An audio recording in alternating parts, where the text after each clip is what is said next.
Actually, comrades, I'm going to address a lot that's happened in the last 24 hours with the bourgeois election, and because, you know, it's so entertaining. But I would be remiss if I didn't begin my remarks by recognizing the assassination this week of a key woman leader in Honduras, Berta Cáceres. On March the 2nd, around midnight, at least 2 thugs broke into the home of Berta Cáceres. It actually wasn't her home. It was where she was staying that night, and broke the door down and shot her and assassinated her. Berta, for those who do not know, is the general coordinator of one of the main indigenous groups in Honduras, a longtime fighter, has received awards for her work on the environment and for defending, of course, indigenous people, not only in Honduras, but around the world.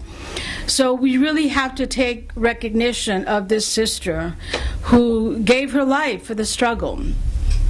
And Berta's case is not at all separated from the bourgeois elections. And I say that because you can easily say that her death and her murder is on the hands of Hillary Rodham Clinton and all the U.S. government, in fact. It was Secretary of State Hillary Clinton in the Obama administration who refused to formally recognize that a military coup had taken place there in 2009. And despite the fact that Mel Zelaya had been democratically and legally elected, there was a fraudulent coup that overturned him. The U.S. government never broke relations with Honduras, and the puppet government never cut U.S. military aid at all. In fact, Clinton's State Department lobbied the Organization of American States, which for a brief moment did condemn the coup. And Clinton lobbied that Honduras be readmitted. And all that's happened since then is all directly related to this U.S.-sponsored coup. And this is just one of many examples of how Hillary Rodham Clinton is a thorough warmonger. And then to top it off, in particular, when you consider what has happened since the coup, where tens of thousands of Central Americans, many of them Hondurans, have been forced to cross the border because of that coup, because of the fact that the U.S.-led overthrow of Mel Zelaya created conditions of instability, of violence, and so forth that forced tens of thousands of migrants from Honduras to cross that border. And in one of the recent debates between Clinton and Bernie Sanders, they were asked to speak on the crisis of the Central American children that were coming here. And Sanders had a softer approach, and Clinton said that they must take hard measures, that they must send a message that Central American mothers and fathers should not bring their children because it was dangerous. She said, we must send a message that it's too dangerous for them to take that route. As if the mothers and fathers who send their children don't know that. As if the Latin Americans don't know that tens of thousands of migrants have either lost their arms, their limbs, or their lives as a result of being forced to leave. And it's just one example of how U.S. imperialism has to be unmasked for this tragedy. So you have Clinton on the one hand doing and saying these things, and then you have Donald Duck Trump talking about building a wall. This is outrageous. Now, everyone, as I wrote in my article this week, everyone has for months said, no, he's going to die. He'll be over by September. Oh, he'll be over by October. He'll be over by November. No, he'll be over by December. And month after month after month, we see the rise of this neo-fascist saying the most hateful, vulgar things, and he continues to plow ahead in the elections. And so when Lindsey Graham, who is, no liberal at all, he's a Republican conservative, when he said that the Republican Party has gone batshit, it is so true. But let's remind everyone that this is the party that opened the door for the Tea Party to take the reins in Washington, that has opened the door for these reactionaries, that has made the lie that Obama was not born in the United States, the whole birther movement has made that lie a truth by them repeating it. This is the Republican Party. And we know that historically in recent period that the Republican Party is primarily the party of the rich, primarily white, more conservative, etc., and that the Democratic Party, their social base, does tend to have more people of color, more unions, more women, more working class elements within it. But we all know, as many people in this country are coming to realize, that both parties are the parties of the capitalist class. So it's a very interesting year nonetheless, right? In fact, it's fascinating, the words that the media is saying, which I'll get to in just a minute. I'm not going to spend much talking about Sanders this time. Maybe in another time we'll talk about Sanders. But I do want to get to the Republican debate on Thursday night. The New York Times did this great. I want to read their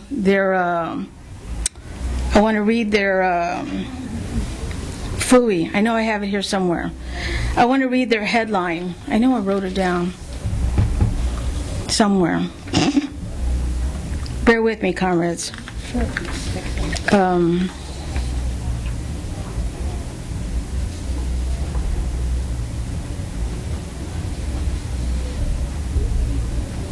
FUI.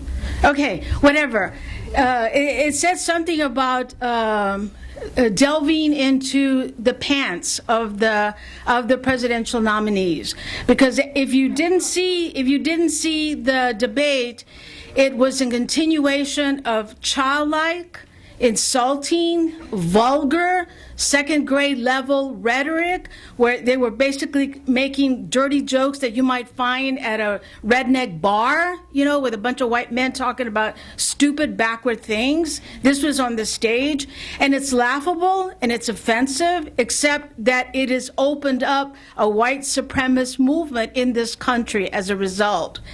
So this week alone was incredibly every day, we were talking earlier at the table that it is so difficult sometimes to turn on Facebook or any of the social media outlets that you have, because every time that you get on, there's some insult, there's some beating, there's some atrocity, even minor things like a black couple at IHOP in Austin, Texas, noticed on their receipt that it said black people, that they were coded somehow, that somehow their service or their food or something, someone had to know that there was black people eating pancakes, and how outraged and offensive that is. And that is like the least of it. That is the least of it. There is the Klan marching in Anaheim, California, that has a long history of racism. There is high school basketball events where teams are playing. There was a team playing in Iowa and Indiana where one of the high school students were yelling Trump, Trump, Trump to a primarily Latino team, and they were yelling build the wall, build the wall, build the wall. And these are the kinds of things that are happening as a result of Donald Trump. So even though it's vulgar, even though it's offensive, even though you cannot believe the second grade level rhetoric that is coming out of his mouth, this is a dangerous, dangerous situation. And there's no turning back the fact that these white supremacist, racist, Klan-like elements have been let out of the Pandora's box, no matter which way the elections go. So now yesterday, we know that all of this is a result of the economic crisis. Everything that is happening as a result of this dire economic crisis that we have written so well about has to do with capitalism being at a dead end, and where they are extremely worried about what is happening. And I want to talk a little bit about the fact that after the debate on Thursday night, Mitt Romney gave a speech. What? Yes, the same day. Yeah, it's all becoming a blur. The same day, the same day of the night. The debate was that night. Romney was that morning. That's right, because they were all expecting, Trump to answer it. It was very interesting to listen to Romney. I watched the whole thing, and there was even some sentences here and there that you could even say that a comrade might have said, about how offensive Donald Trump was. And it was definitely an appeal to the compassionate conservatives in the party about how worried they are that they've lost control of the Democratic Party. And the reason why Romney's statement was important is because Romney does represent big money in the Republican Party. And he is supposedly the de facto establishment leader of the Republican Party. So that, coupled with many other incidences of military generals and Secretary of CIA, former CIA directors, and the Washington Post and other editorials that are all alarmed about Donald Trump perhaps becoming the president of this country, indicates how this election has opened up a crisis for the ruling class. And then on the other hand, of course, you have an avowed democratic socialist who, by the way, even Trump recognized that the only other person that is getting large rallies is Bernie Sanders. Bernie Sanders is getting almost as big a rallies as Donald Trump. That's not covered in the media, surprisingly enough. You don't see, the speeches that Sanders is giving to large crowds. You don't see them. They don't cover it the way they cover Donald Trump, which is very interesting in itself. I think we have to take note of the fact also that we don't know where this is all going to go, right? But another thing that happened in the news this week that's important, or may be important because you just don't know, is the fact that the accusations on Rodham Clinton of her email scandal don't seem to go away. And in fact, one of her aides, one of her staffers, was speaking to the federal government and would only speak to them after they granted him immunity. And that's kind of fishy, like, well, what do you need immunity for, right? So the only reason why I bring that up is because, well, who does the ruling class want? If they're going to go after Rodham Clinton and they're worried about Trump, one of the things that comes out about Trump is that he would have the fingers on the nuclear codes. And, he also, and they may not be able to trust Trump. They may not be able to trust him to safeguard imperialist interests. For example, he came out against Israel, which was interesting. In a very screwed up way, he talked about how you needed to negotiate. It just didn't make sense, of course, and we know that he's not pro-Palestinian. What it means is that he's a wild card and that the ruling class is a little worried about him. So all of this, and then of course there was, the Klan endorsement of Donald Trump. There was, of course, the Mussolini quote that he didn't disavow himself from. All of these things are dangerous. Now, I could get lost in all this, and I can spend hours on Facebook or on MSNBC and CNN, and it is important to follow. And it's important to follow it to see where's the ruling class going to go with this election, right? Who do they want, you know? Because they care about who's governing their booty in their the money. The money in Washington. They care about who's administering the state for them. They care about that very much. They care about the Pentagon and all of that. And I really don't know at this point who they want, right? So let's not get, we got to find out, we got to figure it out. But the main point of about my report, that all the shenanigans, all the hateful, horrible thing that is coming out is inherent to capitalist system. We know that that Trump has opened up what has already existed there.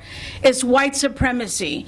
And we can't leave the hearts and minds. Most of these folks that are supporting Trump, we've probably lost forever. But we may not have lost all of them, because in fact, we have to know that we haven't lost them all, because many of the people that are supporting him are working class who are but are thinking that if they build a wall, if they don't have the heroin come across, because one of the things that Trump has said was that many of the workers that supported him in New Hampshire are supporting him because of the economic crisis in that state, is because the only thing that white workers have in New Hampshire is heroin, and so they're blaming it on the Mexicans bringing in the heroin.